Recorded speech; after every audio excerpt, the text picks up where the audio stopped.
Under the Speaker's announced policy of January 3rd, 2025, the gentleman from Texas, Mr. Green, is recognized for 60 minutes as the designee of the Minority Leader. Thank you, Mr. Speaker. Mr. Speaker, and still I rise. I say, and still I rise, because I have been censured, but I'd like to assure people that I have not been silenced. Censured, but not silenced.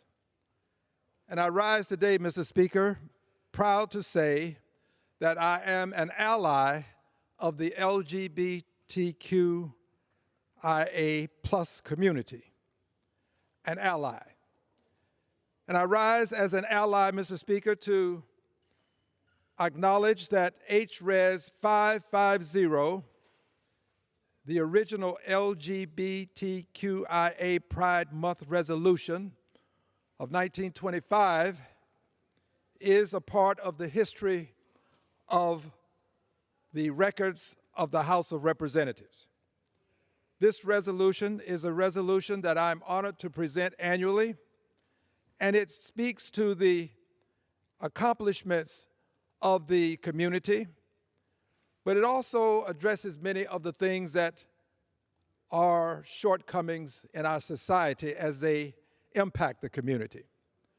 So I'm proud today to rise and say that as an ally of the community, this resolution has 125 co-sponsors.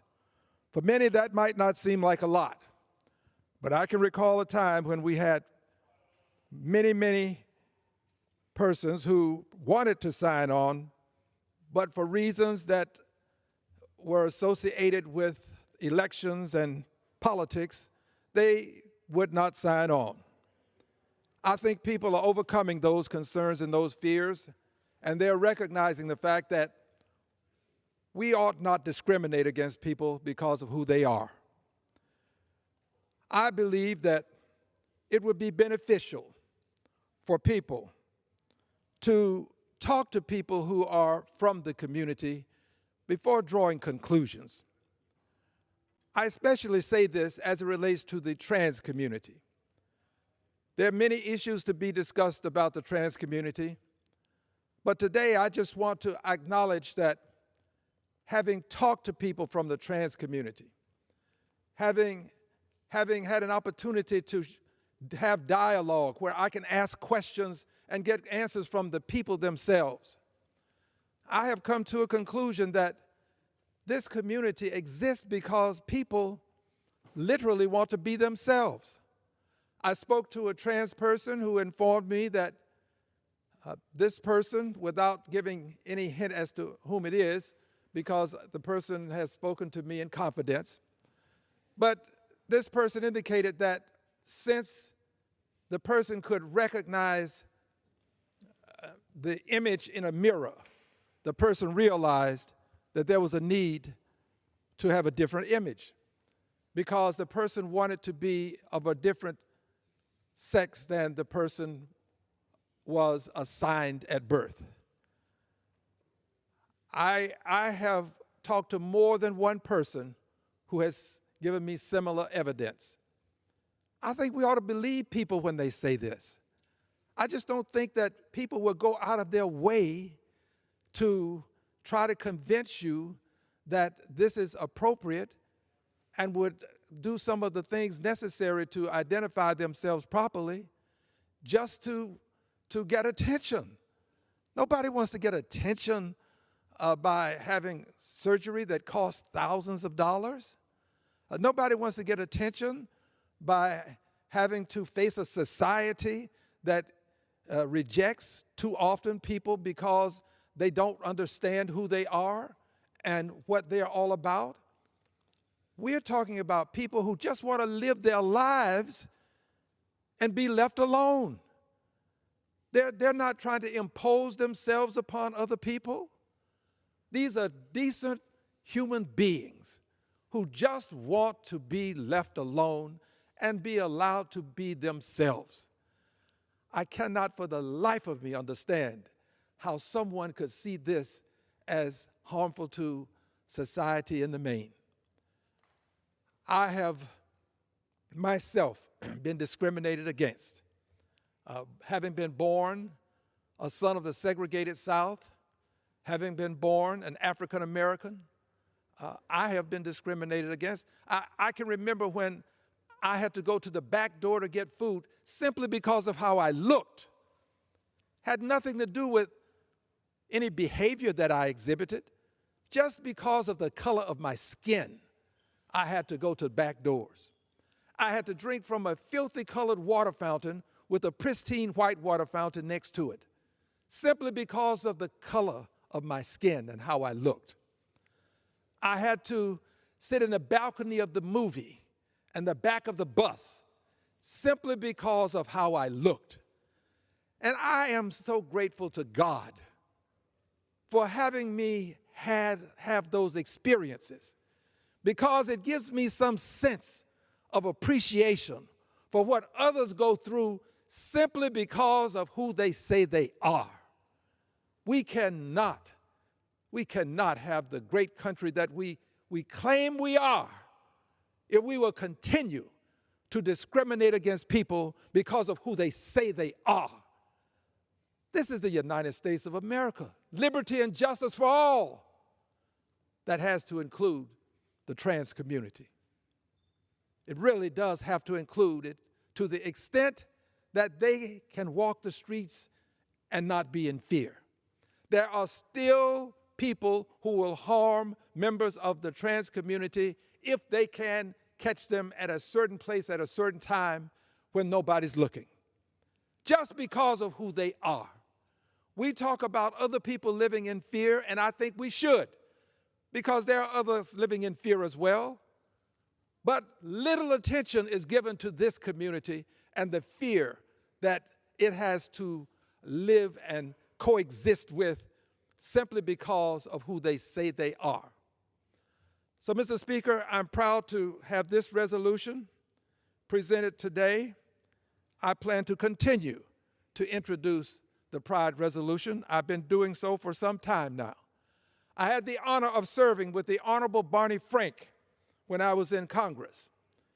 The Honorable Barney Frank, as a member of Congress from 1981 to 2013, is recognized in this resolution as an honorary co-sponsor of the resolution. This resolution tracks the history of persons having the opportunity to first embrace themselves with the protestation that started and to move on to the point where now persons can actually embrace marriage and live with the person and love with the person that they choose. As an ally of this community, I find none of this offensive. I find all of this to be natural for human beings who want to just simply be themselves. I am also honored to tell you that in Houston, Texas, not only will this resolution be celebrated, but also there is a pride parade that will rival any parade in this country. People show up in the thousands, the tens of thousands, possibly hundreds of thousands, and they align the streets and they celebrate and some, to a certain extent, commemorate lives that have been lost because they are simply a part of this community. But this is something that I would hope we could see around the country to a greater extent than we see it. Houston, Texas has embraced it. Many other places have.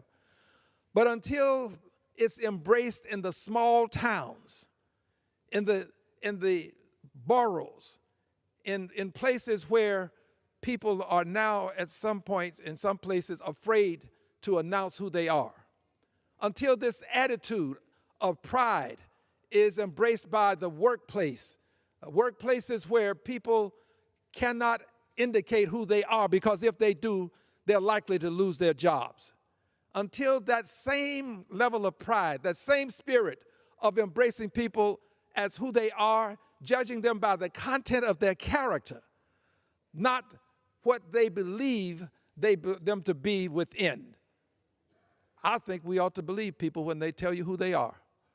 So today, my prayer is that this Pride resolution will inspire people to do more than simply say hello, but will become an ally. I'm recruiting. The Pride community needs allies, needs people who are willing to stand up publicly and say, I am an ally of the community. And when you do this, I assure you, you will be doing what is expected of people of goodwill who want to see people simply live their lives, enjoy who they are, just simply be themselves.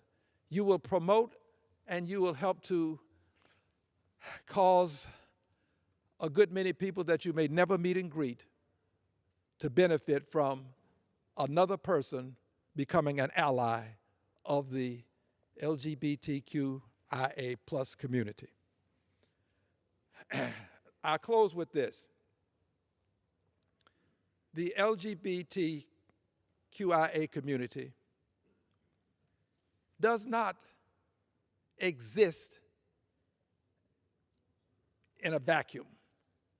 It exists in a country that prides itself in pledging liberty and justice for all.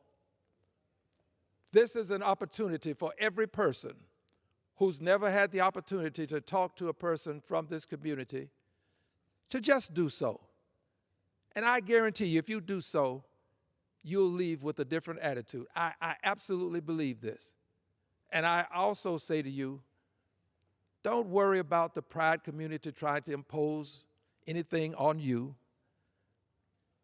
If you don't know a person from the community, you are not likely to be invited to a wedding. So you don't have to worry about some imposition. Just worry about making America all that it claims it is. I plan to do it, and I invite others to do so as well. I yield back the balance of my time.